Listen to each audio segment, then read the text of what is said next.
CBSE words में आपका स्वागत है। इस वीडियो में हम क्लास 7 मैथ्स का 12th चैप्टर, इसका नाम है सिमेट्री, उसकी एक्सरसाइज 12.3 डिस्कस करेंगे। इससे पहले की एक्सरसाइज की वीडियो अपलोड हो चुकी है, अगर आपको देखना है तो डिस्क्रिप्शन में लिंक मिल जाएगा, वहां से देख सकते हो। Question number 1, name any two figures that have both line symmetry and rotational symmetry. तो दो फिगर के नाम आपको लिखने हैं जिनके अंदर दोनों ही चीज हो, लाइन सिमेट्री भी हो और रोटेशनल सिमेट्री भी हो। तो कई सारी फिगर है, सर्किल हो गया, स्क्वायर हो गया, इक्विलेटरल ट्रायंगल हो गया। तो कोई दो लिखना है तो चलो सर्किल और स्क्वायर लिख देते हैं। भाई अगर हम सर्किल की बात कर लें तो सेंटर से पास होते हुए कितनी भी लाइन बना दो, वो हर एक लाइन आपकी लाइन सिमेट्री कहलाएगी। तो इनफाइनाइट नंबर होता है, सेंटर के अबाउट कितने भी एंगल से आप घुमाते चले जाओ हमेशा आपको रोटेशनल सिमेट्री मिलेगी। इस तरह स्क्वायर में भी होता है कि लाइन और रोटेशनल सिमेट्री दोनों देखने को मिलती है। तो यही दो नाम हम लिख देते हैं। तो आप लिखोगे सर्किल एंड स्क्वायर और फिर यहां से have both line symmetry and rotational symmetry. तो क्वेश्चन नंबर 1 हो गया। Question number 2, draw wherever possible a rough sketch of. आपको एक रफ स्केच बनाना है जहां मुमकिन हो। किसका बनाना है? फर्स्ट वाले पार्ट की बात कर लें। अ triangle with both line and rotational symmetries of order more than 1। ऐसा ट्रायंगल जिसके पास दोनों ही चीज हो, एक तो लाइन सिमेट्री हो, दूसरा रोटेशनल सिमेट्री हो, लेकिन वो रोटेशनल सिमेट्री का जो ऑर्डर है वो 1 से ज्यादा हो। ये चीज मैं आपको बता चुका हूं कि कोई सी भी फिगर दुनिया की उठा लो, उसकी रोटेशनल सिमेट्री का ऑर्डर 1 तो होता ही है। यानी पूरा एक बार 360 डिग्री घुमा दो, पूरा एक चक्कर लगा दो तो वो ऑब्जेक्ट वैसे ही दिखेगा। तो 1 तो होता ही है। मेन चीज ये है कि 1 से ज्यादा है कि नहीं। तो यहाँ यही कह रहा है कि 1 से ज्यादा होना चाहिए। तो लाइन सिमेट्री भी हो और रोटेशनल सिमेट्री का ऑर्डर 1 से ज्यादा होना चाहिए। अब देखो इसका आंसर मैं तो डायरेक्ट बता दूं कि हाँ देखो ये आंसर होगा, इसमें ये कंडीशन है। लेकिन आपके लेवल से आप कैसे सोचोगे? तो पहली चीज आपको ये सोचनी है कि कितने तरीके के ट्रायंगल हमने पढ़े हैं। जैसे अगर हम फर्स्ट एक्सरसाइज पे चले जाएं 12.1 वाली, तो वहां पर क्वेश्चन नंबर 7 में कई सारे ट्रायंगल के बारे में, यानी कई सारे शेप के बारे में पढ़ा था। उसमें आप ए वाला पार्ट देख लो, बी वाला पार्ट देख लो, सी वाला पार्ट देख लो। तो इक्विलेटरल ट्रायंगल, आइसोसेलेस ट्रायंगल और स्केलिन ट्रायंगल के बारे में पढ़ा है। तो जिस ट्रायंगल को हमको ड्रॉ करना है उसके अंदर लाइन सिमेट्री होनी चाहिए। तो इक्विलेटरल ट्रायंगल की हम बात कर लें, ये सारा मैंने ड्रॉ करके आपको एक्सप्लेन किया है। तो उसके अंदर कितनी लाइन ऑफ सिमेट्री होती है? 3। आइसोसेलेस के अंदर 1 और स्केलिन के अंदर 0। हमको लाइन सिमेट्री चाहिए, इसका मतलब स्केलिन वाले की तो कहानी खत्म हो गई। तो बस इक्विलेटरल और आइसोसेलेस ट्रायंगल हमारा बचा। तो लाइन सिमेट्री हमने देख लिया। रोटेशनल सिमेट्री की बात कर लें, इक्विलेटरल ट्रायंगल के अंदर रोटेशनल सिमेट्री कितनी होती है ये चीज मैं आपको पढ़ा चुका हूं। एक्सरसाइज 12.2 में क्वेश्चन नंबर 2 का सी वाला पार्ट देखो, क्या देखा था वहां पर कि रोटेशनल सिमेट्री का जो ऑर्डर है वो है 3। आइसोसेलेस ट्रायंगल का भी देख लेते हैं। अगर इसको हम चलो 90 डिग्री घुमा देते हैं तो वैसे नहीं दिख रहा ना, 90 और घुमा दो यानी टोटल 180 डिग्री घुमा दो, अब भी बिल्कुल वैसे नहीं दिख रहा, यानी सिमेट्रिक नहीं है। 90 और घुमा दो यानी 270 डिग्री, नहीं दिख रहा। 90 और घुमा दो यानी टोटल 360 डिग्री घुमा दो, अब देखो वैसे ही दिख रहा है। तो पूरा एक चक्कर लगाने में सिर्फ एक ही पॉइंट है जहां पर ये आइसोसेलेस ट्रायंगल वैसा ही दिख रहा है। इसका मतलब इसका ऑर्डर हो गया 1। हमको मोर देन 1 चाहिए, तो आइसोसेलेस हम नहीं ड्रॉ कर सकते। तो बचा हमारे पास वही एक ट्रायंगल, इक्विलेटरल ट्रायंगल, तो वो हम ड्रॉ कर देंगे। अब यहाँ देखो सिमेट्री की लाइन ऑन पूरी कहानी बना के दिखाने की जरूरत नहीं, आपसे कह रहा है सिर्फ एक रफ फिगर बना दो। यानी सिंपल आपको ट्रायंगल बना देना है और साइड में वो कौन सा ट्रायंगल है नाम लिख के और बता देना कि हाँ इसमें ये कंडीशन पूरी हो रही है। तो ये ट्रायंगल इस तरह से बना दिया। अब इसमें क्या करना, ऐसे लाइन बना देना। इस लाइन का मतलब होता है जहां जहां लाइन हमने कट की है ये सारे साइड इक्वल है। तो कोई भी दो लाइन सेगमेंट अगर हमको इक्वल दिखाना तो ऐसे हम कट लगा देते हैं। जैसे मान लो हमने ये ऐसे स्क्वायर बनाया तो स्क्वायर की सारे साइड इक्वल होती है, तो ऐसे ऐसे हम कट लगा देंगे। इसका मतलब हाँ ये जो साइड है वो सारे इक्वल है। अब आप लिखोगे an equilateral triangle have both, फिर यहाँ क्वेश्चन वाला पार्ट आप कॉपी कर लेना, line and rotational symmetries of order more than 1, यहाँ पर लिख देना। तो ये आपका आंसर कंप्लीट हो गया। फर्स्ट वाला पार्ट हो गया। देखो हमको यहाँ पर लाइन ऑफ सिमेट्री बनाकर नहीं दिखाना, रोटेशनल सिमेट्री बनाकर नहीं दिखाना, कितना ऑर्डर है ये सब नहीं बताना। जितना क्वेश्चन ने पूछा बस उतना ही आंसर दो। सेकंड वाला पार्ट है a triangle with only line symmetry and no rotational symmetry of order more than 1। तो सिर्फ लाइन सिमेट्री होनी चाहिए। तो हमने देखा था आइसोसेलेस के अंदर लाइन सिमेट्री होती है, इक्विलेटरल के अंदर भी होती है, लेकिन इक्विलेटरल के अंदर रोटेशनल सिमेट्री का जो ऑर्डर है वो 1 से ज्यादा होता है। यहाँ हमको ऐसा बताना है इसका 1 से ज्यादा ना हो। तभी फर्स्ट वाले पार्ट हमने देखा कि जो आइसोसेलेस ट्रायंगल है उसके अंदर रोटेशनल सिमेट्री का जो ऑर्डर है वो 1 है। तो 1 से ज्यादा नहीं है ना, 1 है ना। तो यानी यहाँ पर हम आइसोसेलेस ट्रायंगल ड्रॉ कर देंगे। तो ये आप इस तरह से ड्रॉ कर देना। इसके अंदर दो साइड्स इक्वल होते हैं, ये वाले और ये वाले। तो ऐसे हमने कट लगा दिया तो यहाँ से पता चल गया कि हाँ ये एक आइसोसेलेस ट्रायंगल है। अब आप लिखोगे साइड में an isosceles triangle have only line symmetry and no rotational symmetry of order more than 1। तो ये यहाँ पर आप पूरा लिख देना। सेकेंड वाला पार्ट हो गया। थर्ड वाला पार्ट है अ quadrilateral with a rotational symmetry of order more than 1 but not a line symmetry. कैसे सोचोगे? देखो आपने कितने तरीके के क्वाड्रिलेटरल पढ़े हैं उसके बारे में सोचो।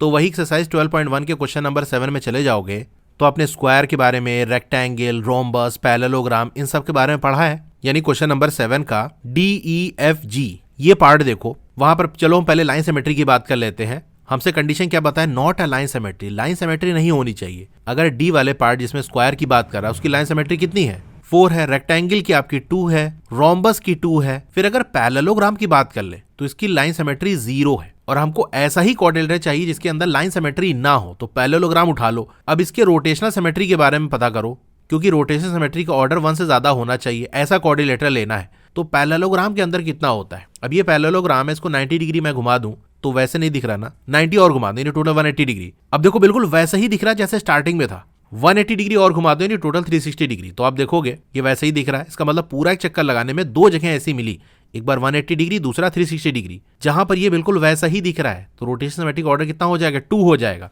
जो कि हमको चाहिए था, मोर देन 1 चाहिए था ना। तो बस पैरेललोग्राम हमारी सारी कंडीशन पूरी कर रहा है, रोटेशन सिमेट्रिक ऑर्डर 1 से ज्यादा है और लाइन सिमेट्री इसके अंदर नहीं होती।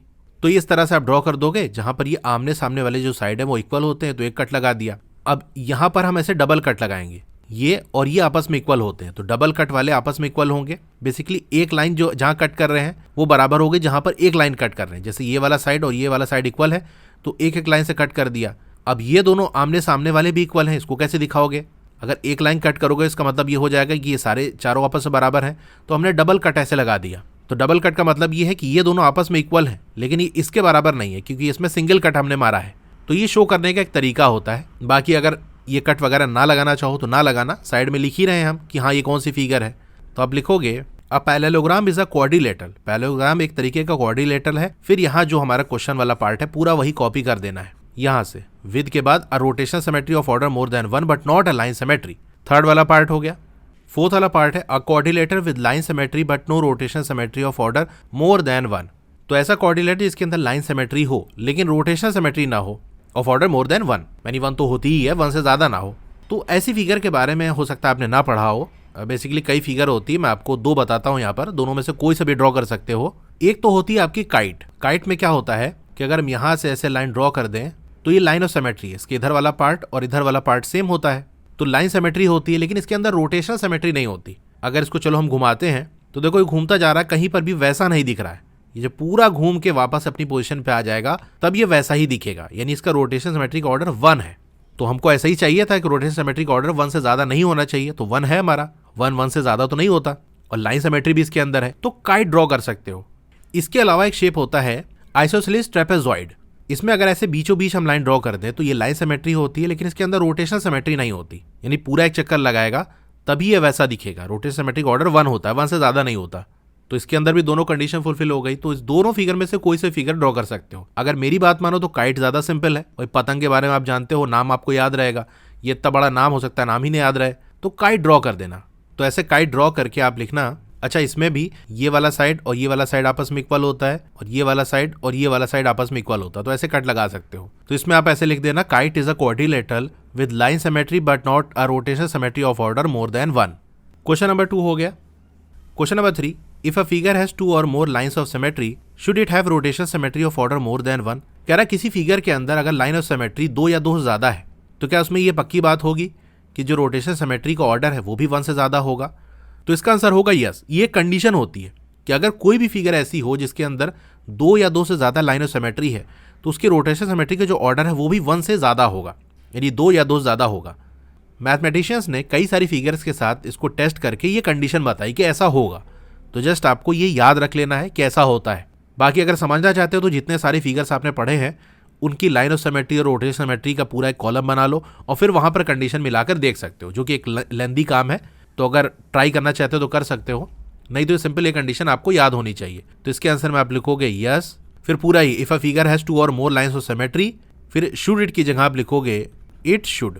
शुड इट का मतलब यहाँ पूछ रहा है, क्वेश्चन फॉर्म में है, अब यहाँ आप बता रहे हो तो it should have rotation symmetry of order more than 1। Question number 3 हो गया। Question number 4, fill in the blanks. पहले कॉलम के अंदर आपको शेप्स दिए हुए हैं, दूसरे में सेंटर ऑफ रोटेशन, यानी किस पॉइंट के अबाउट उसको रोटेट करा रहे हो, घुमा रहे हो, वो पॉइंट आपको बताना है। फिर उस पॉइंट के अबाउट घुमाने में आपको ऑर्डर ऑफ रोटेशन क्या मिल रहा है, कितनी ऐसी पोजीशन है जहां पर वो फिगर बिल्कुल वैसे ही दिख रही है। ऑर्डर ऑफ रोटेशन के बारे में हम पढ़ ही चुके हैं। फिर एंगल ऑफ रोटेशन भी आपको बताना है, यानी कितना एंगल आप घुमा रहे हो कि फिगर आपको बिल्कुल वैसे ही दिख रही है। तो सेकंड वाले कॉलम की पहले हम बात कर लेते हैं, सेंटर ऑफ रोटेशन। देखो सेंटर ऑफ रोटेशन आप अपने हिसाब से चूज करोगे कि भाई इस फिगर को मैं इस पॉइंट के अबाउट घुमा रहा हूं। जैसे पहला ही वाला शेप ले लेते हैं, स्क्वायर ले लेते हैं। इस स्क्वायर को बिल्कुल सेंटर यानी जहां पर दोनों डायगोनल्स एक दूसरे को कट कर रहे हैं उस पॉइंट के अबाउट अगर मैं घुमाऊं तो ये इस तरह से घूमेगा।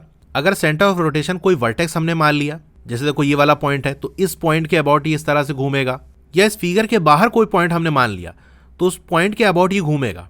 तो सेंटर ऑफ रोटेशन आपको अपने हिसाब से चूज करना है, जो आपका दिल करे उसी हिसाब से सारी कंडीशन आपको आगे की बतानी है कि ऑर्डर ऑफ रोटेशन क्या होगा, एंगल ऑफ रोटेशन क्या होगा। अब अगर मेरी बात करो कि मैं क्या चूज करूंगा, तो आमतौर से जो चूज किया जाता है वो वाला मैं आपको बता देता हूं। जैसे स्क्वायर की बात कर लें या जो भी क्वाड्रिलेटरल्स हैं, स्क्वायर, रेक्टेंगल, रोम्बस, इसमें हम क्या करते हैं, इनके जो डायगोनल्स हैं जहां पर एक दूसरे को कट कर रहे हैं उस पॉइंट को सेंटर ऑफ रोटेशन हम मानते हैं। ये जनरली हम मानते हैं, आपका ना मन करे दूसरा मान सकते हो, इसमें कोई कंपल्शन नहीं कि हाँ यही मानना है। तो स्क्वायर की बात कर लें, रेक्टेंगल की बात कर लें, रोम्बस की बात कर लें, यहाँ पर हम सेंटर ऑफ रोटेशन क्या मानेंगे, point of intersection of diagonals. तो यही चीज बिल्कुल यहाँ भी लिख देना और यहाँ पर भी लिख देना। फिर अगर हम ट्राइंगल की बात कर लें तो ट्राइंगल के अंदर डायगोनल आर्म की चीज तो होती नहीं, वहां पर तो हमारा मीडियन होता है, यानी ट्राइंगल का एक वर्टेक्स पकड़ लेते हैं, कॉर्नर पकड़ लेते हैं, वहां से लाइन ड्रॉ करते हैं सामने वाली साइड तक, इस तरह से कि वो सामने वाली साइड को दो बराबर हिस्सों में बांट दे, तो वो हमारा मीडियन होता है। जैसे मैंने एक ट्राइंगल बना दिया, तो यहां से अगर हम एक लाइन ऐसे ड्रॉ करें और यहाँ वाले से भी इसी तरह से ड्रॉ करें कि सामने वाली साइड को दो बराबर हिस्सों में बांट दे, और यहाँ से भी इस तरह से ड्रॉ करें, तो ये एक पॉइंट हमको मिल जाएगा। तो ये तीनों मीडियन जिस पॉइंट पे आके मिल रहे हैं उस पॉइंट को हम कहते हैं सेंट्रॉइड। तो सेंट्रॉइड के बारे में आपने ना पढ़ा होगा तो चाहे तो आप सेंट्रॉइड लिख देना, या अगर ना चाहो तो मीडियन के बारे में आपने पढ़ा है तो लिख देना कि जहां पर मीडियन एक दूसरे को इंटरसेक्ट कर रहे हैं वो वाला पॉइंट। तो ये तीनों मीडियन जहां पर मिल रहे हैं, जहां एक दूसरे को कट कर रहे हैं, उस वाले पॉइंट को हम सेंटर ऑफ रोटेशन मान रहे हैं, point of intersection of medians. अब आगे है रेगुलर हेक्सागन। तो भाई अब कोई सा भी पॉलीगन आपको दे दे, हेक्सागन, हेप्टागन, ऑक्टागन, तो वहां पर हम सेंटर ऑफ रोटेशन क्या मानेंगे, उनके सारे जो डायगोनल्स है जहां इंटरसेक्ट कर रहे हैं उसी पॉइंट को मानेंगे। जैसे कि हमने स्क्वायर, रेक्टेंगल, रोम्बस में देखा था, वही चीज यहां पर भी लिख देंगे हम, point of intersection of diagonals. Circle के अंदर जनरली हम सेंटर ऑफ रोटेशन सर्किल का जो सेंटर है उसी को मानते हैं। सेमी सर्किल की बात कर लें तो ये मैंने सेमी सर्किल बना दिया। अब इसका सेंटर क्या होगा, ध्यान रखना, ये जो पॉइंट है ये सेमी सर्किल का सेंटर नहीं है। सर्किल अगर हम ऐसे बनाए तो उसका सेंटर तो ये होता है, लेकिन हम सोचे इसको आधा काट दें और ये पॉइंट सेमी सर्किल का भी सेंटर हो जाएगा, तो ऐसी बात नहीं है। सेमी सर्किल का सेंटर ये पॉइंट नहीं होता, बल्कि यहां कहीं होता है, उसको हम सेंट्रॉइड कहते हैं। तो हम इस वाले पॉइंट से रोटेट नहीं कराना चाहते।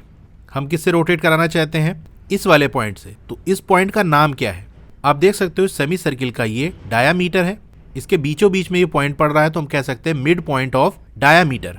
तो यही लिख देते हैं, मिड पॉइंट ऑफ डायामीटर। तो ये सेंटर ऑफ रोटेशन की बात हो गई। अब ऑर्डर ऑफ रोटेशन की हम बात कर लेते हैं। तो पहला शेप हमारा स्क्वायर है, स्क्वायर की बात कर लेते हैं। अगर इसको हम घुमाएं 90 डिग्री तो देखो बिल्कुल वैसा ही दिख रहा है ना, इसका मतलब एंगल ऑफ रोटेशन हो गया 90 डिग्री। अब आपको क्या करना है, ऑर्डर ऑफ रोटेशन के लिए निकालने के लिए सिंपल देखो, पूरा एक चक्कर लगाने में कितना डिग्री बनता है, 360 डिग्री, और एंगल ऑफ रोटेशन आया हमारा 90 डिग्री। अगर इसको डिवाइड कर दो, 360 को 90 से डिवाइड कर दो, सिंपल 0 0 चला गया, 9 4 36, तो आ जाएगा 4। ऑर्डर ऑफ रोटेशन आपका 4 आ जाएगा। यानी हर 90 डिग्री पे ये जो फिगर है, यानी जो स्क्वायर है हमारा, बिल्कुल वैसा ही दिखेगा। तो एक बार 90 डिग्री पे दिखेगा, अगला और 90 डिग्री बढ़ा दोगे तो यानी 90 डिग्री पे दिखा, फिर 90 डिग्री और बढ़ा देंगे तो 180 डिग्री पे वैसा ही दिखेगा। इसमें 90 और मिला ऐड कर दो तो 270 डिग्री पे बिल्कुल वैसे ही दिखेगा। फिर और 90 डिग्री मिला दो 360 डिग्री पे, यानी ये 4 पॉइंट ऐसे मिले, 4 पोजीशंस हमको ऐसी मिली, तो ऑर्डर ऑफ रोटेशन 4 हो गया। तो इसको इतना अलग अलग निकालने से अच्छा है कि एंगल ऑफ रोटेशन आपको पता चल गया, तो 360 डिग्री और वो जो एंगल ऑफ रोटेशन आया उससे इसको डिवाइड कर दो, तो आपको जो नंबर मिलेगा वो ऑर्डर ऑफ रोटेशन होगा। रेक्टेंगल की बात कर ले, देखो 90 डिग्री हम घुमा रहे हैं, वैसा नहीं दिख रहा है ना, 90 और घुमा दो यानी 180 डिग्री, अब वैसे ही दिख रहा है। इसका मतलब इसका एंगल ऑफ रोटेशन क्या होगा, 180 डिग्री। 180 डिग्री हम घुमा रहे हैं तो हमको जो रेक्टेंगल है बिल्कुल वैसा ही दिख रहा है। तो 360 को अगर 180 से डिवाइड करोगे तो आंसर आपका आएगा 2। फिर रोम्बस की बात कर लें, इसको अगर हम 90 डिग्री घुमा दें तो वैसा नहीं दिख रहा ना, अब 90 डिग्री फिर से घुमा दो यानी टोटल 180 डिग्री, बिल्कुल वैसा ही दिख रहा है। इसका मतलब अगर इसको हम 180 डिग्री घुमा देंगे तो वैसा ही दिखेगा। इसका ऑर्डर ऑफ रोटेशन में क्या आ जाएगा, 2 आ जाएगा। इक्विलेटरल ट्रायंगल देखो, ये एक्सरसाइज 12.2 के सेकंड वाले क्वेश्चन का सी वाला पार्ट देखो, वहां पर इक्विलेटरल ट्रायंगल बना है ना, वहां पर ऑर्डर ऑफ रोटेशन हमने क्या निकाला था, 3 निकाला था ना। तो यहां पर हमको ऑर्डर ऑफ रोटेशन पता है, पहले हम पढ़ चुके हैं। तो अगर आपको ऑर्डर ऑफ रोटेशन पता है तो 360 को इसी ऑर्डर ऑफ रोटेशन से डिवाइड कर दो। 360 डिग्री को अगर 3 से डिवाइड कर देंगे, 3 1 3, 3 2 6, तो आ जाएगा 120 डिग्री। तो यहां से निकल आया 120 डिग्री। यहां पर आपने क्या देखा, अगर एंगल ऑफ रोटेशन पता है तो उससे 360 को डिवाइड कर दो, ऑर्डर ऑफ रोटेशन मिल जाएगा। अगर हमको ऑर्डर ऑफ रोटेशन पता है तो 360 को उससे डिवाइड कर दो, एंगल ऑफ रोटेशन मिल जाएगा। 360 को 4 से डिवाइड करोगे 90 मिलेगा, 360 को 90 से डिवाइड करोगे 4 मिलेगा। ठीक है, कोई एक पता है, दूसरा निकाल सकते हो। अब आ गया रेगुलर हेक्सागन। यहां पर एक पॉइंट याद रखना कि अगर कोई रेगुलर पॉलीगन है, 3 साइड के रेगुलर पॉलीगन को हम इक्विलेटरल ट्रायंगल कहते हैं। इस इक्विलेटरल ट्रायंगल के अंदर 3 साइड्स होते हैं। तो याद रखना कि किसी भी रेगुलर पॉलीगन के अंदर जितने साइड होंगे उतना ही इसका ऑर्डर ऑफ रोटेशन होगा। देखो इक्विलेटरल ट्रायंगल के अंदर हमने क्या देखा, इसके अंदर 3 साइड होते हैं, ऑर्डर ऑफ रोटेशन भी इसका 3 आ गया।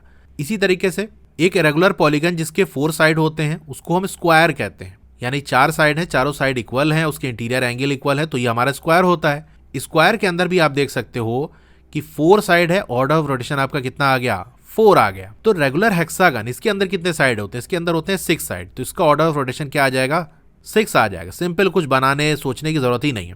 रेगुलर हेक्सागन, पेंटागन, ऑक्टागन कुछ भी दे दे, जितने साइड है उतना ऑर्डर ऑफ रोटेशन होगा। अब ऑर्डर ऑफ रोटेशन हमको पता चल गया तो एंगल ऑफ रोटेशन हम निकाल सकते हैं। 6 से डिवाइड कर दो, 6 6 36, तो आ जाएगा आपका 60 डिग्री। सर्किल की बात कर ले तो भाई सर्किल को कितना भी एंगल घुमा दो, ये देखो सर्किल घूम रहा है, आपको पता ही नहीं चला, बिल्कुल वैसे ही दिख रहा है ना, लेकिन ये हकीकत में मैं इसको घुमा रहा हूँ, घूम रहा है ये, तो इसका ऑर्डर ऑफ रोटेशन हो जाएगा इनफाइनाइट, इतना की गिन नहीं सकते। Angle of rotation her angle, कितना भी एंगल घुमा दो हमेशा वैसे ही दिखेगा, थोड़ा घुमाओ ज्यादा घुमाओ तो आप लिखोगे एवरी एंगल। सेमी सर्किल की बात कर लें, इसको देखो हम घुमा रहे हैं तो अलग अलग पोजीशन पे ये अलग तरीके से दिख रहा है। चलो इसको 90 डिग्री घुमाते हैं, वैसे नहीं दिख रहा ना, 90 और घुमा दो, यानी टोटल 180 डिग्री। अब भी वैसे नहीं दिख रहा है, 90 और घुमा दो, नहीं दिख रहा है, और 90 घुमा दो, यानी टोटल 360 डिग्री, अब वैसे ही दिख रहा है। यानी जब पूरा ही एक चक्कर लगाएगा तब ये बिल्कुल वैसे ही दिखेगा, यानी इसका ऑर्डर ऑफ रोटेशन 1 हो गया। तो 360 डिग्री को 1 से डिवाइड करोगे तो आपको 360 डिग्री ही मिलेगा। क्वेश्चन नंबर 4 हो गया। Question number 5, name the coordinators which have both line and rotation symmetry of order more than 1। तो ऐसे कोऑर्डिनेटर का नाम लिखो जिसके पास लाइन सिमेट्री भी हो और रोटेशन सिमेट्री हो, ऑर्डर 1 से ज्यादा। तो यहां पर एक कोऑर्डिनेटर का नाम नहीं लिखना, देखो कोऑर्डिनेटर्स लिखा है तो कई सारे नाम आपको लिखने हैं, बेसिकली जिनके बारे में आपने पढ़ा है वो सारे लिख देना।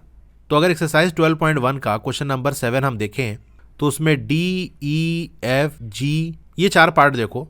तो स्क्वायर के अंदर लाइन सिमेट्री होती है, रेक्टेंगल में भी होती है, रोम्बस में भी होती है, पैरेललोग्राम में नहीं होती। तो पहली कंडीशन तो हमको यही चाहिए कि लाइन सिमेट्री हो। तो स्क्वायर, रेक्टेंगल, रोम्बस के अंदर है। अब इसका रोटेशन सिमेट्री भी देख लो कि क्या रोटेशन सिमेट्री का ऑर्डर 1 से ज्यादा है कि नहीं। स्क्वायर का हम देख चुके हैं कि इसका ऑर्डर 4 होता है, और सिर्फ स्क्वायर ही क्या, रेक्टेंगल भी हमने देख लिया, इसका ऑर्डर 2 है, रोम्बस का भी देख लिया, इसका ऑर्डर 2 है, यानी 1 से ज्यादा है तीनों का। तो इसका 2, इसका 2, यानी ये तीनों ऐसे कोऑर्डिनेटर हैं जिसके पास लाइन सिमेट्री भी है और रोटेशन सिमेट्री का ऑर्डर 1 से ज्यादा है। तो यही नाम लिख देना, square, rectangle and rhombus are coordinators which have both line and rotation symmetry of order more than 1। ये क्वेश्चन वाले पार्ट से कॉपी कर लेना। क्वेश्चन नंबर 5 हो गया। Question number 6, after rotating by 60 degree about a centre a figure looks exactly the same as its original position, at what other angles will this happen for the figure. कह रहा कोई figure है उसको 60 degree हमने rotate किया centre के about, तो बिल्कुल वैसा ही दिख रहा है, यानी सिमेट्रिक है।